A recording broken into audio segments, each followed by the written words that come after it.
All right, let's jump right into this explainer. If you've ever poured your absolute heart into a lesson plan, stood at the front of a room, and just been met with totally blank stares, well, this is for you. Today, we're constructing the perfect bridge between what you teach and what your students actually learn, drawing directly from foundational instructional design concepts to help you really transform your practice.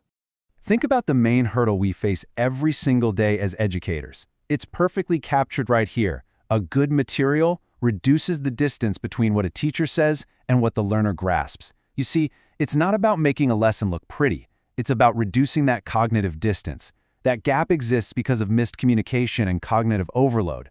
Media and materials, they are the actual tangible bridges between your content and the learner's brain. So here is our roadmap for today's explainer. We're going to cover 1.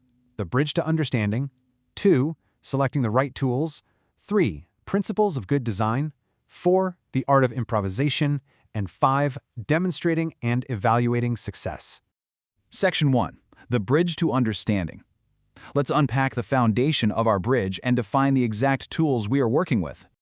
A really crucial starting point is making a strict distinction between the channel carrying the message, the media, and the concrete, physical, or digital resource, the material. Honestly, it's kind of like plumbing. The media is the pipe, the audio, video, or print channel. The material is the actual water flowing through it, your specific worksheet, real object, or slide deck. Pinning down this distinction is literally the first step to being intentional about what you bring into your classroom. Section 2.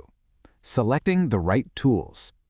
Let's see how we actually go about picking the correct materials for our specific classroom needs. Before you go out and select some flashy new technology or spend hours printing out colorful charts, you absolutely must pause and ask yourself this ultimate alignment question. Will this medium help my learners achieve this objective in this context? Because the best choice is rarely the absolute newest piece of tech. Actually, the right tool is simply the medium that makes the learning task undeniably clearer. To figure that out, you've got to evaluate 5 essential factors. First, your objective. What exactly must they know or do? Second, the learners themselves. What do they already need or know? Third, the content. Is it super abstract or is it a hands-on procedure? Fourth, the context. What devices, internet access, and physical space do you actually have? And finally, and this is a big one, equity. Can all learners access this? If a digital simulation is amazing, but half your class lacks internet, well, it completely fails the equity test. Section 3. Principles of good design. Now that we've chosen our tools, we need to know the rules for constructing materials that won't collapse under cognitive overload. A material can look absolutely beautiful, but still fail completely if it ignores these 5 critical rules. First is clarity. Present just one main message at a time. Second, coherence. Violently remove any information, graphics, or text that doesn't directly support the lesson. Just get rid of it. Third, signaling. Intentionally use headings, bright colors, or arrows to guide the viewer's eyes. Fourth, segmenting. Break massive chunks of complex content into bite-sized pieces. And fifth, accessibility. Use large fonts, high contrast, and simple direct language. Whether you're handing out a physical worksheet or screen sharing a slideshow, remember that digital doesn't automatically mean effective.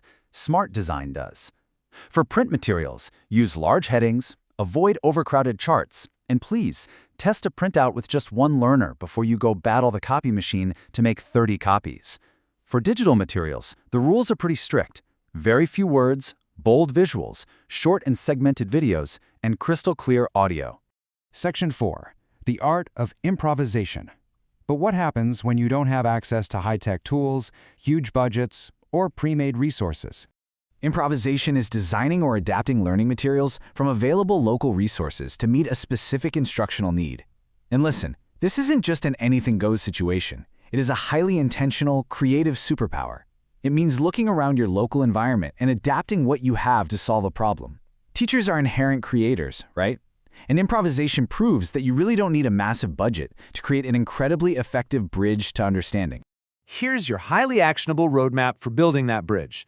Notice step 1, identify the need. You always begin with the learning problem, not the shiny material. Then step 2, list your local resources. Step 3, sketch the design out. Step 4, build and label it. And crucially, step 5, test and refine it before it ever hits the classroom. Seriously, the best choice is rarely the newest tech. Just look at these brilliant tactile solutions. In math, using simple bottle tops to teach place value. In science, cutting up plastic bottles to create a working, breathing model of the human respiratory system. Using actual community photographs for social studies, or simply drawing a paper keyboard layout so students build muscle memory before they ever touch a real computer. The ingenuity here makes complex, abstract ideas totally concrete. But, quick caveat here.